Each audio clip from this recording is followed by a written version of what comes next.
Sa ating lahat. Amen. Salamat Brother Justin sa pagpapakilala, no? Salamat po sa Diyos na tayo muli ay binigyan po ng ating pastor ng pagkakataon na tayo muli ay makapagbahagi ng salita ng Diyos. So, encouragement sa bawat isa. No? Lumipas po ang 2024, no? Maraming mga bagyo, no, o mga pagsubok sa ating buhay. Bilang po tayo mga mananampalataya. Maraming kabigatan, maraming sinubok sa atin, no, noong nakarang 2024. Pero salamat sa Diyos na talagang ang biyaya ng Panginoon ay sapat sa bawat isang tunay na nampalataya sa ating Panginoon. Kaya po sa mensahe po sa gabing ito, nawa po ay magbigay sa atin ng encouragement sa bawat isa na anumang bagyo na darating pa this coming 2025 ay dapat maging matibay tayo, no? Bilang mo tayo yung mga anak ng Diyos, bilang mo tayo yung mga mananampalataya po ng ating Panginoon. Okay, buksan po natin ang Mark chapter 4 verse 35 hanggang 41 po. Ito po yung na-share ko na po dati. Pero sa biyaya po ng Panginoon talagang i-share ko muli at nawa ang salita ng Diyos muli. Kahit sabi na yung mensahe ay naibalik man, pero may mga ibig sabihin po ang Diyos sa ating buhay. Na ito po ay paalala sa atin bilang po tayo mananampalataya. Mark chapter 4 verse 35. Una po ako, salita po tayo, and then sabay-sabay po tayo sa 41 po. Ako muna po, Mark chapter 4 verse 35. And the same day when the even was come, He said unto them, let us pass over unto the other side. Verse 36.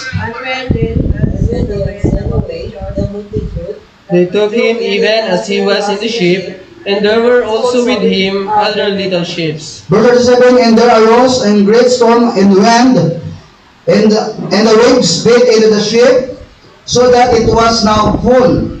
And when he was in the hinder part of the ship, asleep on a pillow, and they awake him, and say unto him, Master, carest thou not that we perish? Verse 39. And he arose and rebuked the wind, and said unto the sea, Peace be still. And the wind ceased, and there was a great calm. And he said unto them, Why are ye so fearful? How is it that ye have no faith? Verse 41 po, sabay-sabay tayo. And they feared exceedingly, and said one to another, What manner of man is this, that even in wind and the sea obey him? At tayo po yumuko at pumikit ang manaming Diyos, dakila, makapangyarihan sa lahat. Maraming salamat o Diyos sa oras na ito, Panginoon, sa mensahe o Diyos, sa Mark chapter 4 verse 35 hanggang 41 o Diyos, na patuloy Ama na magbigay sa amin ng paalala sa aming buhay bilang po mananampalataya, bilang iyong mga anak, Panginoon, na patuloy o Diyos ang mensahe, Panginoon, patuloy Ama na ako yung gamitin, na patuloy o Diyos na ikaw lamang po ang makita sa gabing ito, na kung paano ko Diyos maibahagi sa pamamagitan po ng banal na Espiritu na siya pong kumilos sa bawat isa, Panginoon. Patawad o Diyos sa pagkukulang at pagkakasala, at maraming salamat o Diyos sa pagkakataon o pribilehiyo o Diyos na ako muli, Panginoon, ay iyong gamitin at makabahagi, Panginoon, ng iyong mensahe. Maraming salamat o Diyos, patawad sa pagkukulang at pagkakasala. Ito ang aking dalangin sa pangalan ng Jesus na aming tagapagligtas. Amen. No? Talagang maraming bagyo, no? Pagsubok. Man. Pag narinig ba natin ang storm o bagyo, ano bang mga maiisip po natin sa ating buhay? Pag narinig po natin bagyo, no? Bagyo, pag once na naiisip po natin yung bagyo, nandun yung time na matatakot tayo. Lalo na po kung mga signal number 5. Kasi ang bagyo po talagang iba po. Dalawa po kasi ang ano niyan eh. Ang dala niyan eh. Ano? Minsan, pagkatakot, panghihina, pero may isa ring purpose para tayo patibayin. Ano? Kaya dito po sa mensahe, dito po sa Mark chapter 4, verse 35 and 41, dito po ay ipinakita ng ating Panginoong Jesucristo na talagang sa ating buhay, bilang mo tayo mga mananampalataya, nararanasan po natin. Magkakaiba po tayo ng bagyo. No? Ano pong bagyo? Ito po yung mga problema at pagsubok na dumarating po sa ating buhay. Bawat isa po sa atin bilang po tayo mga mananampalataya.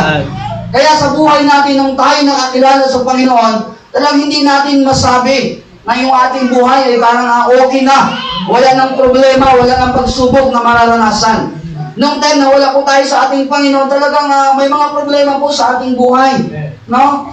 But praise the Lord, sa biyaya ng Panginoon na tayo po nakakilala sa Diyos, ay dito po ipinapakita sa atin kung gaano po yung kapangyarihan ng Diyos sa ating buhay, na kahit anumang bagyo at hangin na dumating sa ating buhay, problema at kabigatan, ay makikita po natin yung biyaya ng Diyos sa ating buhay, kung paano po natin ito mapagtatagumpayan. Kaya dito po sa mundo natin, mga kapatid, bilang mo tayo mananampalataya, ang ating buhay bilang isang mananampalataya, mahirap po. Talagang mata-challenge ka sa buhay natin.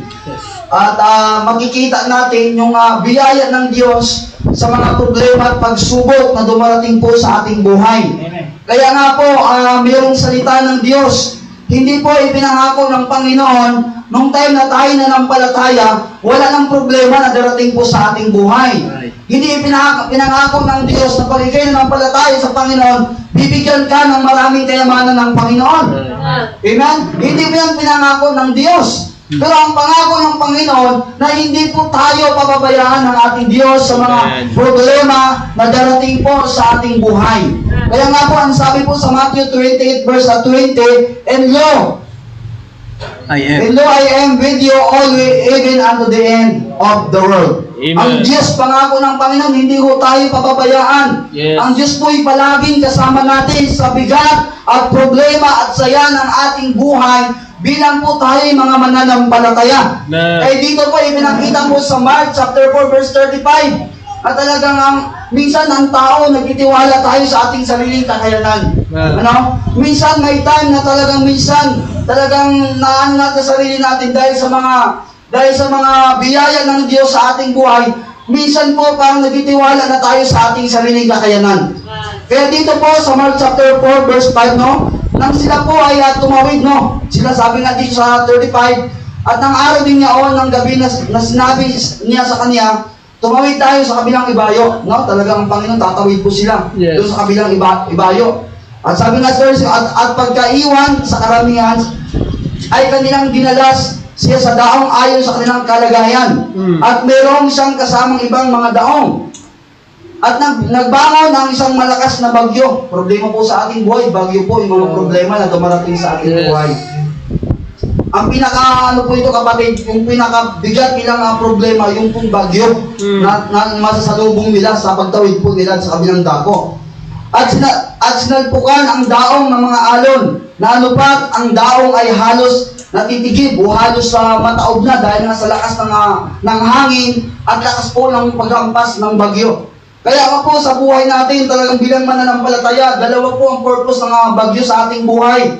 Minsan, sa buhay natin bilang tayo mananampalataya, tayo po'y natatakot sa pagsunod sa kalooban ng ating Diyos. Oo. Minsan yung problema sa ating buhay, minsan yung mga kabigatan po sa ating buhay, yan po ang nagbibigay ng pagkatakot kung paano tayo sumunod sa kalooban po ng ating Panginoon. Kaya po ang title natin, The Storm is a Dangerous Our Christian Life. Ang bagyo ay talagang mapanganib sa buhay ng isang mananampalataya. Bilang po sa mundo natin, ito talagang mapanganib po ang mundo sa atin bilang po tayo mananampalataya. Dahil po tayo po example po natin sa ating buhay para tayong isang bangka na naglalayag po dito sa mundo. Kasi po tayo manglalakbay po tayo. No? Manglalakbay po tayo dito. Hindi na tayo taga dito. Nung time na tayo nanampalataya sa Panginoon, tayo po'y naglalakbay lang dito sa mundong ito. Ang ating kalaban o mga humahadlang sa atin para magamit tayo ng Diyos yung mundo na ino-offer ng mundo sa ating buhay bilang mananampalataya. Kalaban natin yung mundo, yung kalaban natin yung ating physical. Yung mga dating mga bagay na hindi pa natin natatalikuran sa ating buhay bilang tayo mananampalataya. Yun po yung mga bagyo, problema sa ating buhay, pinansyal, o mga bagay na hindi pa natin nabibitawan sa ating buhay. Kaya number 1, pagkatakot sa pagsunod sa kalooban ng Diyos. Yan po ang bigay ng bagyo, talagang matatakot tayo. Opo, matatakot. Yan po ang pinapakita ng bagyo sa ating buhay. Yung mga problema at kabigatan, talagang minsan nag-aalinlangan tayo sa mga pangako po ng ating Panginoon. Kaya sabi nga dito sa mga 38, at siya'y natutulog sa ulihan sa ibabaw ng kutson. At siya'y ginising nila at sinabi sa kanilang guro, wala bagang anuman sa inyo ang napapahamak kayo. Minsan sa buhay natin bilang po tayo mananampalataya, minsan may mga problema na ibinibigay sa atin ng Panginoon.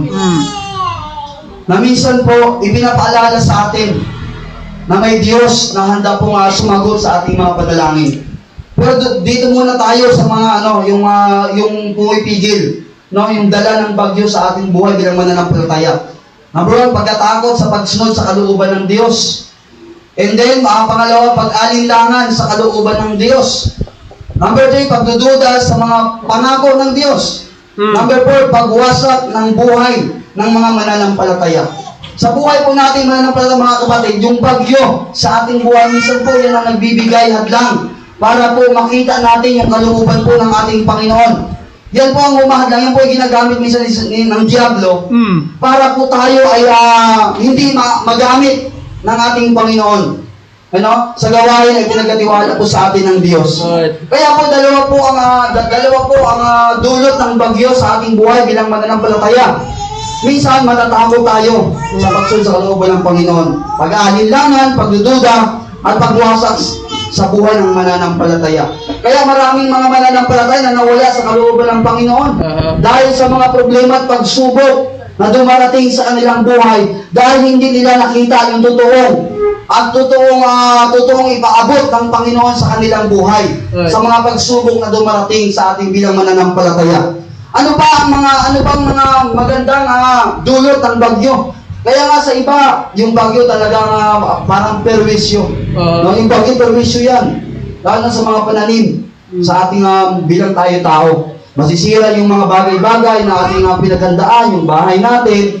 Talagang ang dulot ng bagyo, ikawawasak ng mga ari-arian o bagay o mga kagaya ng mga palaisdaan. Di ba? Masisira, maraming maapektuhan. Pero sa iba, ito po may dulot din. Pag bumaba nga dyan, maraming bangus Di ba? May mga biyaya yung iba dyan.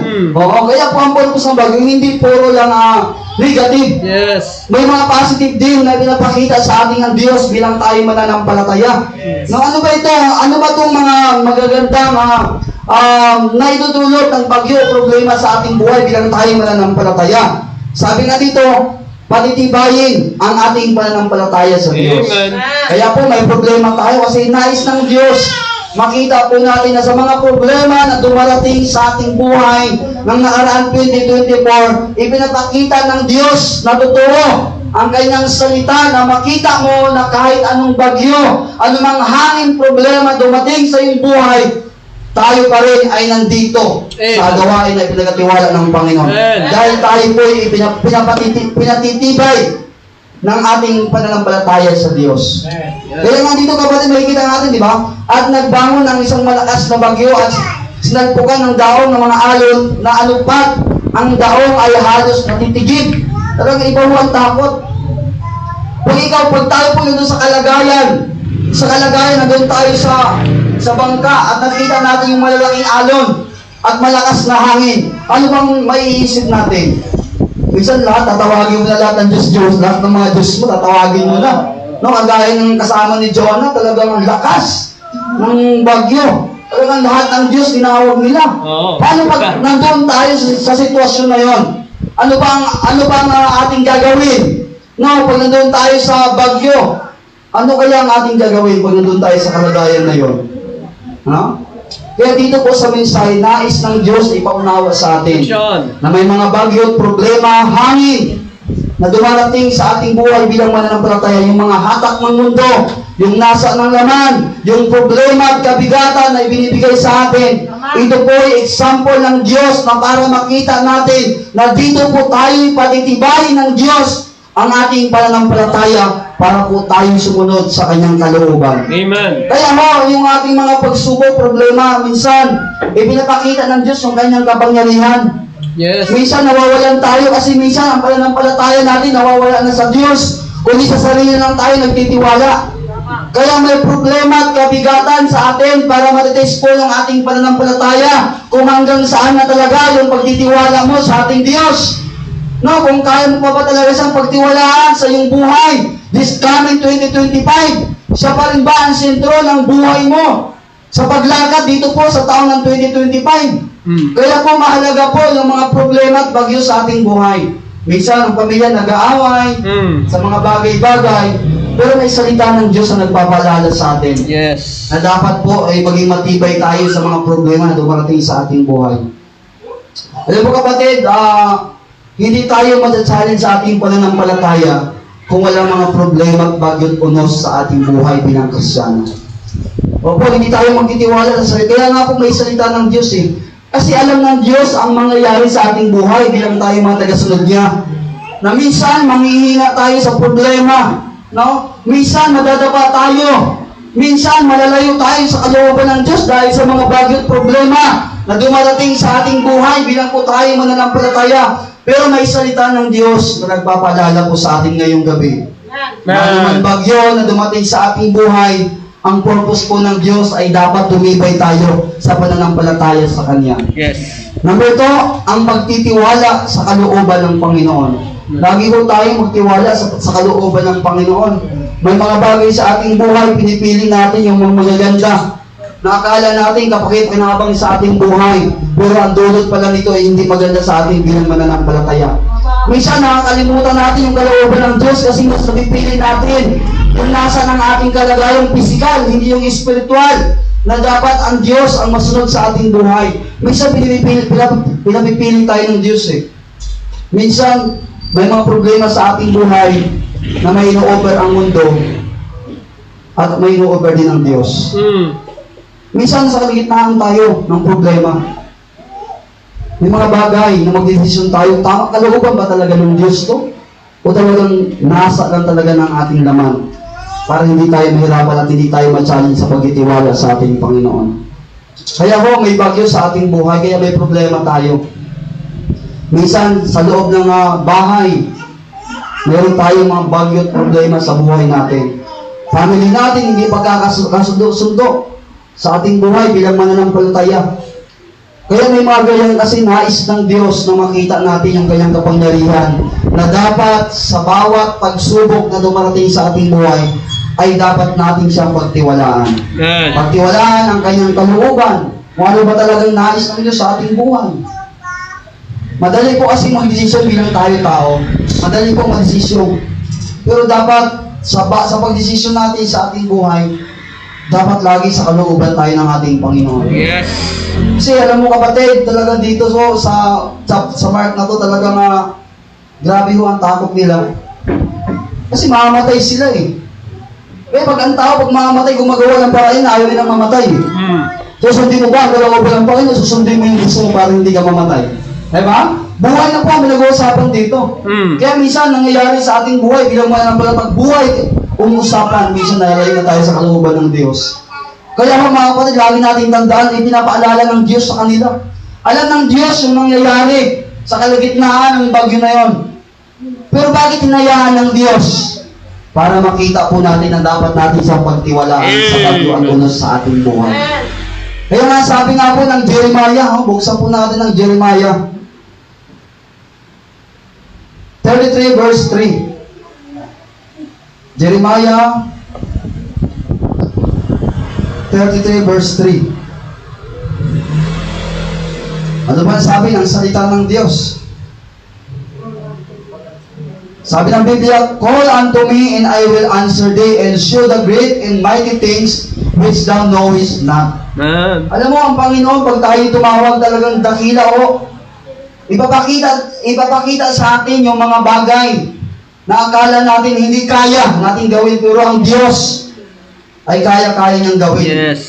Para po tayo magtiwala ng tunay sa Kanya. Amen. Kaya nga po kapatid, inantay lang ng Panginoon na tumawag yung mga disipulo niya, yung mga kasama niya sa bangka na yun. Inantay lang niya na tumawag sa Kanya para makita nila kung paano ang Diyos kumilos sa kanilang buhay. Kung paano ipakita ng Diyos ang Kanyang kapangyarihan. Ganyan tayo mga kapatid. Kaya minsan, inuubos ng Diyos yung kakayanan natin. Oo. Inuubos ng Diyos ang kakayanan natin para minsan inuubos para makita natin na kulang pala ang ating kakayanan na dapat natin kailangan pala natin ng Diyos sa ating buhay. Amen. Kaya nga po kapag sabi nga dito, no?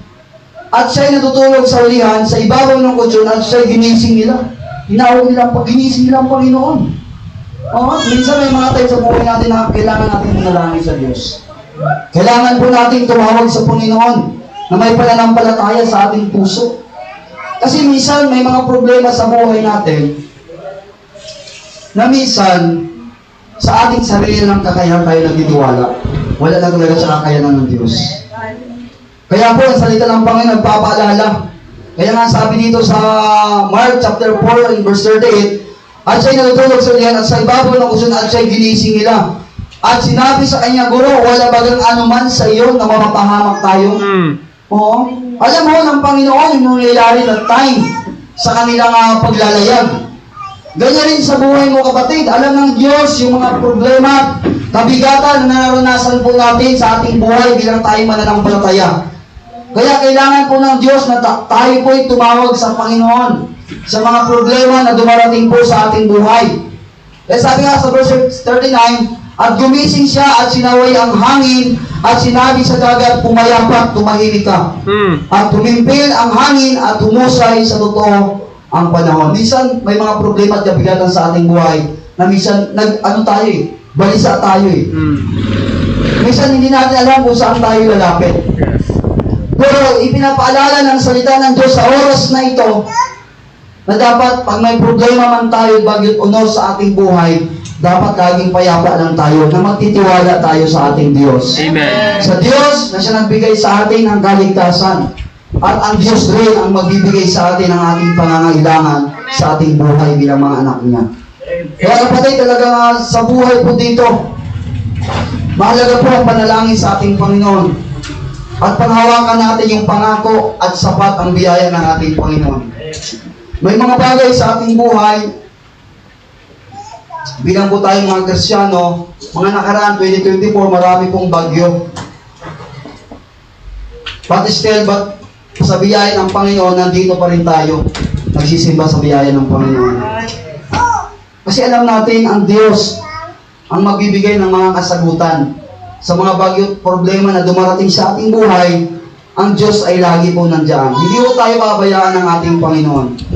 Minsan, may mga problema na minsan binibigyan tayo ng alinlangan eh.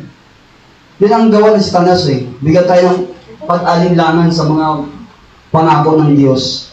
May doubt tayo sa ating puso dahil sa mga problema na bakit nararanasan ko to sa ating buhay. Minsan may mga tanong tayo sa ating buhay na ang Diyos lang pala makapagsasagot. Yes. Kaya kapatid, sa problema na dumarating ko sa ating buhay, huwag ko nating hahayaan na tayo po'y lamunin ng mga bagyo at problema sa ating buhay. Bagkos, ito po ay ipagkatiwala natin sa ating Diyos.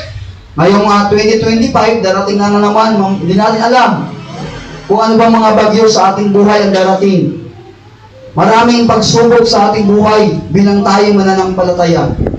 Na dapat makita natin una-una yung pangako ng Diyos na hindi tayo iiwan at hindi tayo pababayaan. Pangako ng Diyos, hindi man tayo bibigyan ng mayamang buhay dito, pero ang pangako ng Diyos, ang Diyos lagi nandyan. Saan ka man magpunta kapatid, nasa kaligitnaan ka man ng problema, at saya tandaan natin ang Diyos hindi tayo iiwanan.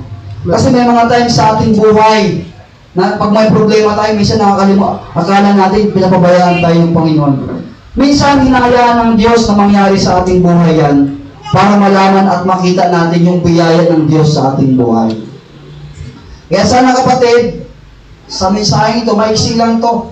Oo, hindi naman kailangan mahabang mahalaga. Matumpak po natin ang nais iparating na salita ng Diyos. Na anumang bagyo sa ating buhay, dapat mahalaga po na una-una tumawag tayo sa Panginoon. Yes. Pagtiwalaan natin ang mga pangako ng Diyos na hindi tayo iiwan at pababayaan. Tumawag tayo sa Panginoon at ang Diyos po ay magbibigay ng mga dakilang bagay hindi po natin nalalaman. Kaya nga po, ang purpose po ng salita ng Diyos na habang nabubuhay tayo dito ng kanyang mga anak, may salita ng Diyos na nagpapaalala sa atin, minsan lugmok tayo sa mga kabigatan sa ating buhay. Pero may salita ng Diyos na nagpapaalala sa atin kabigatan lang yan. Pero may Diyos na handa kang tulungan sa mga kabigatan at problema na dumarating sa ating buhay bilang tayo mananampalataya. Nais po ng Diyos, pagtiwalaan natin siya ng tunay. Panghawakan natin ang pangako ng Panginoon sa ating puso ng Diyos, hindi tayo iwanan at hindi tayo babayaan. Manalangin tayo ng tunay na ngayon 2025 ay lalo tayong tumibay na maglilingkod tayo sa ating Panginoon. Minsan may mga time sa ating buhay na talagang gusto nating bumitaw. Pagod tayo, mga sakripisyo natin sa buhay, mga pinansyal minsan ng problema natin, pero lagi sapat po ang biyaya ng Diyos. Ang nakaraan 2025, napagtagumpayan natin, at ngayon 2024, natagumpayan natin dahil sa biyaya ng Diyos. Ngayon 2025, makapagtagumpayan natin ito dahil pa rin sa biyaya ng ating Panginoon. Kaya nga po, lagi natin pagtiwalaan ng Diyos sa ating buhay. May salita ng Panginoon, lagi tayong magbasa. Oo. Kasi minsan mga kapatid, pag malayo tayo sa salita ng Diyos, minsan yung mga pangako ng Diyos sa ating buhay, nakakalimutan natin. Dahil malayo na tayo sa salita ng Diyos. Kaya mabilis tayong dapuan ng mga problema sa ating buhay. Mabilis tayong bumagsak sa mga problema natin sa buhay. Kasi po malayo na tayo sa salita ng Diyos. Malayo na tayo sa pangako ng Panginoon. Nasabi pala ng Biblia, hindi kita bababayaan at hindi kita iiwanan. Yan po ang pangako ng Diyos sa ating buhay. Kaya habang buhay tayo, lagi nating panghawakan yung pangako ng salita po ng ating Panginoon. Nawa sana po, naunawaan natin yung maiksing mensahe na anumang bagyo sa ating buhay, may isang Diyos na handa tayong tulungan at handa tayong gabayan. At ito'y ating mapagtatagumpayan ayon lamang sa kanyang bigay. Yun lang po, maraming salamat at magandang gabi po sa ating lahat. Amen. Amen.